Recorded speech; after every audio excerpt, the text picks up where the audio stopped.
On September 27, 1938, the Queen of England, accompanied by her two daughters, arrived at the Clydebank shipyards to preside over the most important launching in the country's history.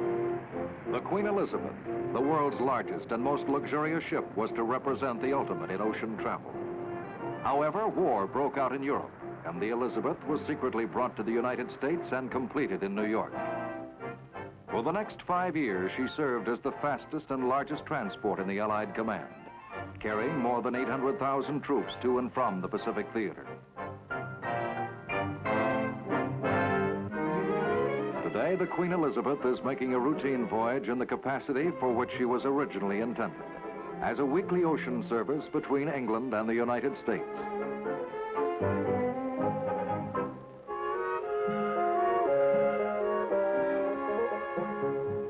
For 5 days, the cares of life on land are to be forgotten. The passenger is asked merely to relax and enjoy what is perhaps the most gracious form of living to have evolved in the 20th century.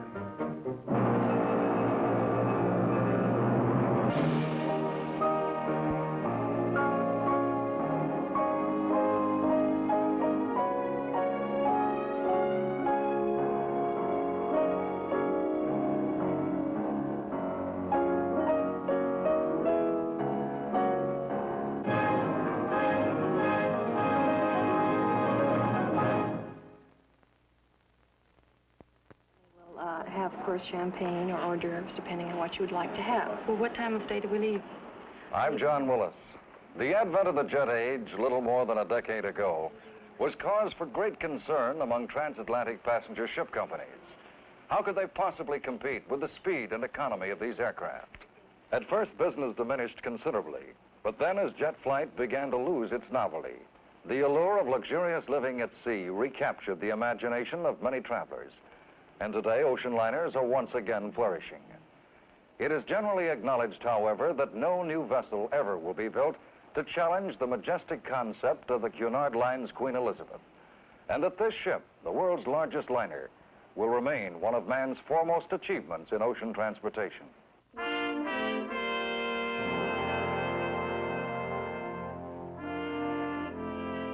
On a gray mid-March morning, the Queen Elizabeth prepares for her 700th crossing of the North Atlantic.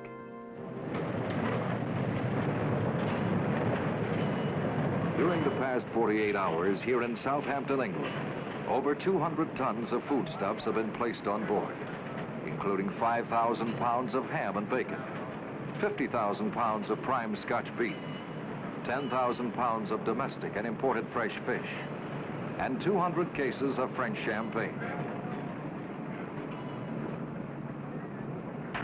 2 hours before sailing, Captain Frederick Watts returns from a meeting with company officials to attend to his ship's underway preparations. Formerly skipper of the Queen Mary, Captain Watts has now been in command of the flagship Elizabeth for 3 months, and at 62 has achieved the highest honorary rank in the Cunard fleet, that of Commodore. The last of the special boat trains from London arrives at the dock, and as stewards hurriedly deliver luggage to hundreds of staterooms, the engines are made ready and visitors are requested to disembark.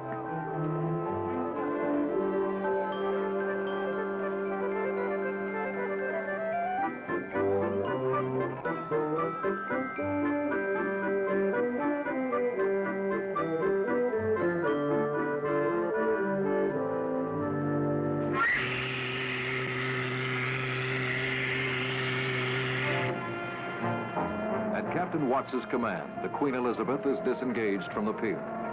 Within 10 minutes, the ship will be clear of shore and fully underway on her 3,200-mile trip to New York.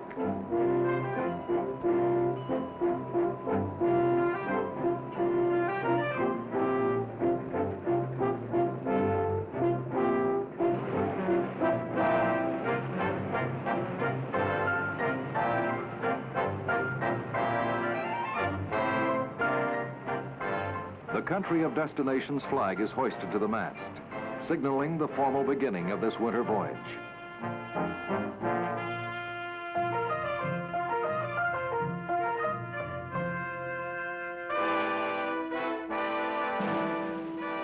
The Elizabeth is over 83,000 gross tons, and in length, slightly shorter than the Empire State Building. During the 5-day crossing, 5,000 tons of fuel will be required to maintain the cruising speed of 29 knots.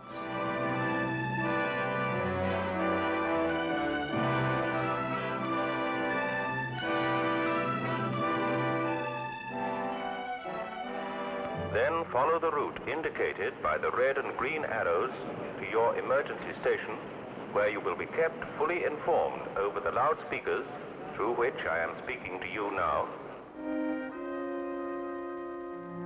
My primary duty as captain is to make sure we make our schedule as safely and comfortably and expeditiously as possible. Of course, the sea often has other ideas, but we usually get along quite well. I certainly don't fear her. I rather think I respect her. There's always something new in her changing moods that's fascinating. She can be very appealing at times.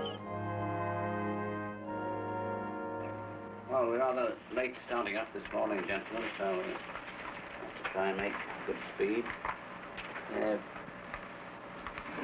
Scheduled time. Every decision affecting passenger, crew, or ship is ultimately the sole responsibility of Captain Watts.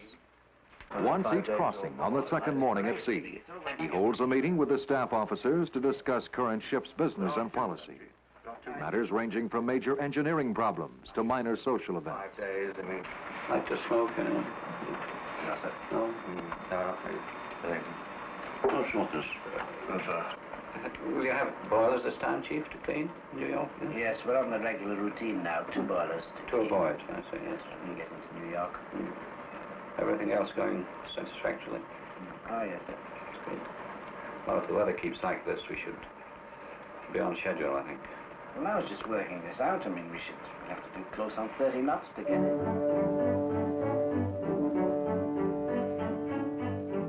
At 10:30 each morning, Captain Watts devotes an hour to inspecting a portion of the ship.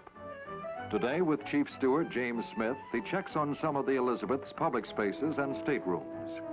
To Mr. Smith falls the responsibility of both administering the upkeep of these spaces and supervising the preparation and service of all food on board.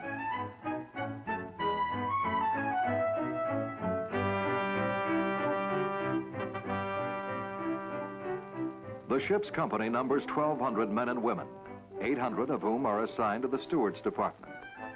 Only 1,000 passengers have been booked for this off-season sailing, half the ship's full capacity. Yet Mr. Smith's staff remains at full complement. Well, I think we're doing our fair share. Everybody very happy? Quite a few inquiries tonight about the Chamberton. What do you think about that? Oh, we have worse, I know, but Very good one, isn't it? yes. Very good Quite a one. run on it, that's some particular reading. Just goes that way. Sometimes a lot of champagne, sometimes a lot of red stuff. I noticed last night in the restaurant, almost every table having one. Very, very good idea. Almost every table. I can highly recommend their tastes. They're not drunk as I hope, are they? No, No, please. No, nice people. Glad to have it. I never considered myself a sailor. I'm not a sailor. To me, the QE is a grand hotel, superior to any hotel on shore, if I may say. And from that side, the purser and I are its joint managers. It's a big responsibility, but one which I enjoy tremendously. I believe that between passengers and crew, we average about 7,000 meals a day on this trip. The challenge in this kind of operation, of course, is to maintain high standards in spite of quantity. Now, I can't bloody well cook and supervise all these meals myself, but I am able to get round and check the hundreds of details that make for perfection.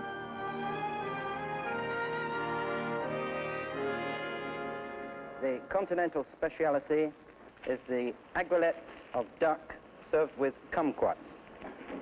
The fillet of beef is a contra fillet of beef, and it's garnished with spring vegetables. Since we offered a choice of over 300 different dishes each crossing, we found it advisable to remind our waiters frequently of the distinction between this sauce and that sauce. The steak tonight is a Delmonico steak, a sirloin steak on the bone with a garnish of chopped vegetables and tomatoes which are scooped out. How many caviar orders tonight? I would say about 210. 210. I've been told that Cunard purchases more beluga caviar than anyone in the world. I know we've many passengers who order it 2 or 3 times a day, and I think that's fine. All cuisine is included in the price of passage and is available to the guests 24 hours a day. Our reputation is based on this kind of deluxe service, and I believe it's always paid off. I started out myself as a boy waiter almost 30 years ago. I find it quite amazing and gratifying how much the world has changed in this time, but how little this way of life has altered. Naturally, some things have changed, but mostly for the better. Before the ship had stabilizers, our job was often hell in bad weather. People wouldn't want to eat, and those who did sometimes regretted it. Our service used to be much more formal and conservative than it is today. I remember as a boy we weren't allowed to give our names to passengers. We don't go that far anymore, but we still insist that each guest, no matter how familiar he or she may wish to become with the staff, be addressed as sir or madam at all times. The staff should never forget we're here to serve people, not to participate in their pleasure. I think this is a proper and honest policy. We're not being stuffy, as some people may feel, but reserved. British, you might say.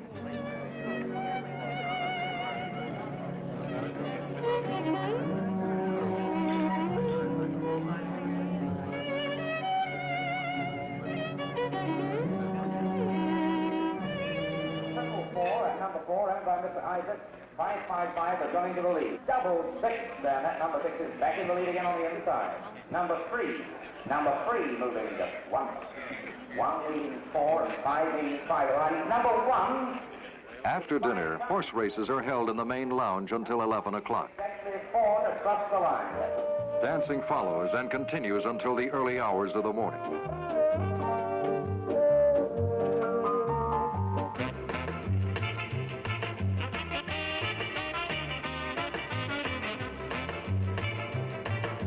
While orchestras play in the first cabin and tourist class ballrooms, here in the Pig and Whistle recreation area, the off-duty crew of the Queen Elizabeth indulges in 2 favorite British pastimes.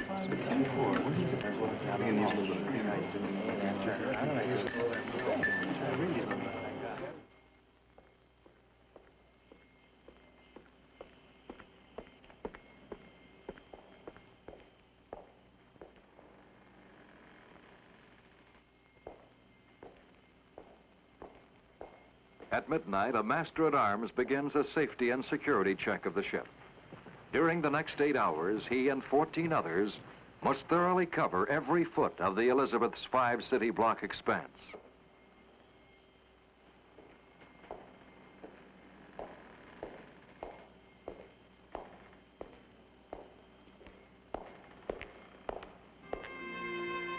The Elizabeth has encountered a heavy fog, and Captain Watts has ordered speed cut to 15 knots.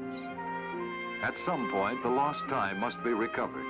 If the scheduled tide in New York is missed, the delay will not only inconvenience the passengers, but will cost the company thousands of dollars.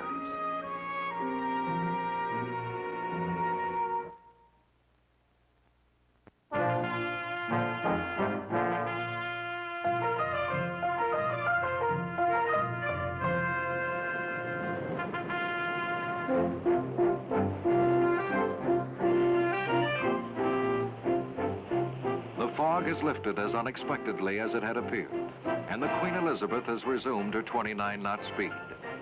New York lies 2 days and 1,400 miles away.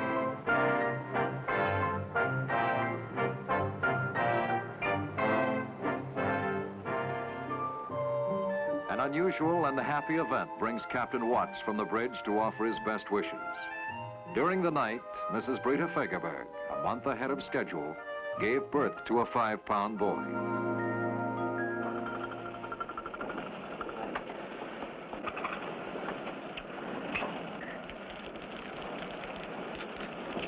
Well, what about this new arrival, Chief, yesterday? It's not the one to the passenger list. Yes, well, what do they do in cases like that? Do they, where are they registered? Is it as a British or? Oh, yes. They're registered as British, are they? British, Back on a British ship? Yes, sure, yes. Although she's Swedish, living in America. Well, that's the way it goes.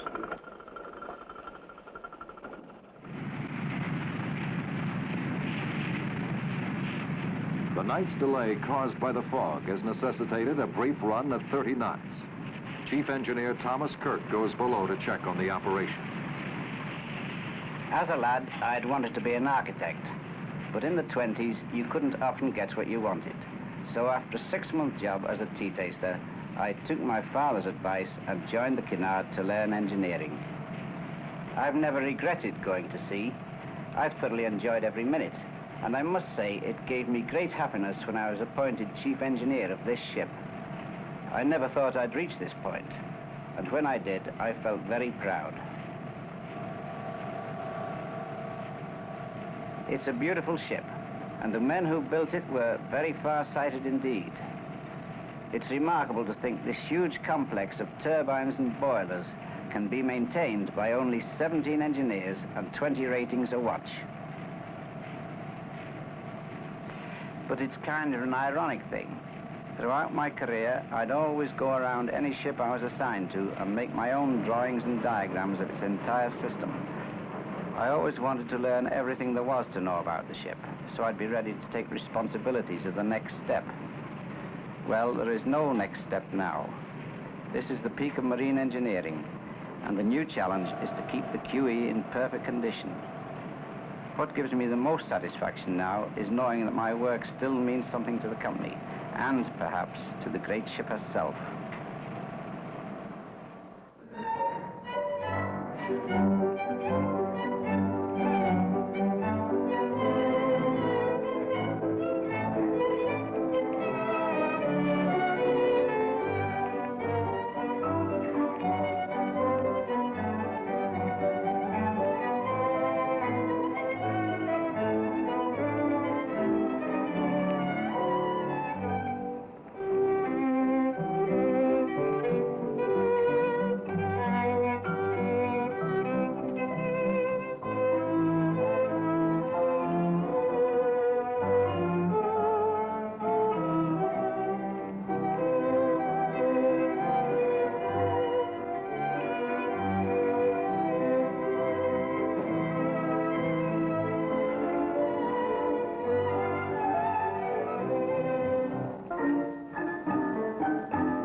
It's quite common, I think, for Britishers to go to sea.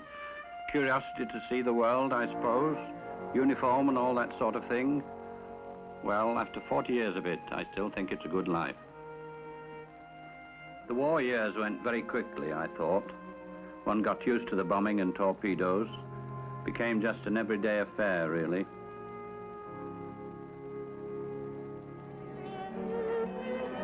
It seems the ships they're building nowadays are more for tourist class and not so much for the very wealthy. It's probably a good thing in a way. Give more people a chance to get to sea and have a bit of luxury. Be lotus eaters for a few days. It's nice to have that sort of thing now and then. That's the pilot boat there, Mr. McClimate, I think in line with Ambrose. Yeah, it's about 2 points above. Yes, what do you reckon? He's 3 miles away now. Yeah, sir. Right, stand by engine. Stand by. Starboard 20. Starboard 20, sir.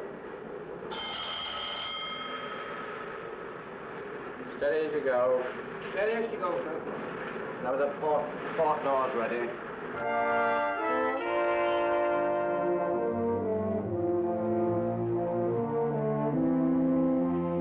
The Queen Elizabeth approaches New York Harbor precisely according to a schedule set for her a full year ago. Before proceeding up the Hudson River for her 6 a.m. docking, she stops briefly to embark the harbor officials and immigration officers.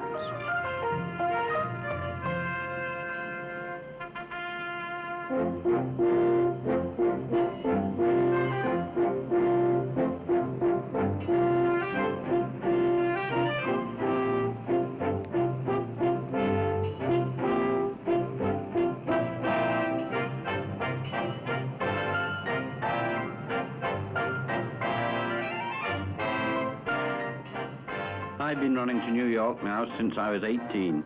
That's a few years. But it's always a nice feeling to get here. And bringing the Elizabeth up the river is a kind of a kick. Rather an awesome sensation, actually.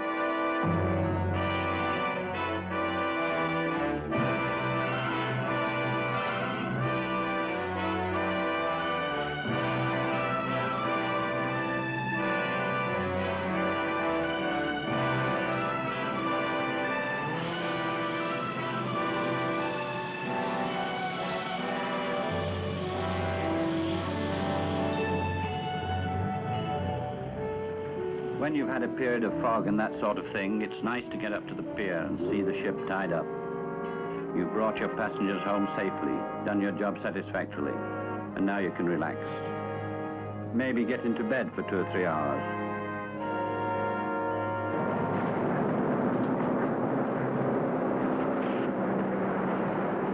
Within an hour of docking, the 1,000 passengers have been disembarked.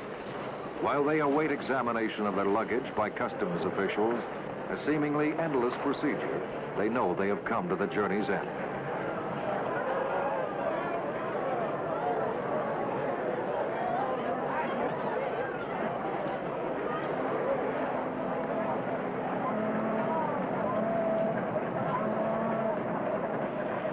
On the pier's freight level, the turnaround operation has already begun. Within 24 hours, the ship must be resupplied, cleaned, and refueled. 1,500 passengers will sail for South Hampton tomorrow morning.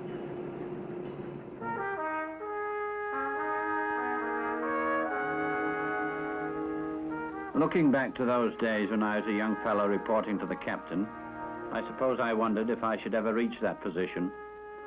Now that I've had command of the QE for 3 months, it pleases me to think my career has gone so nicely. One gets attached to all ships one serves on, of course, whether you're a junior officer or the captain. Every ship you're on at the time is your favorite. The Queen Mary used to be my favorite. Now I think I'm getting to be a bit fond of the Elizabeth. Yes, I think so.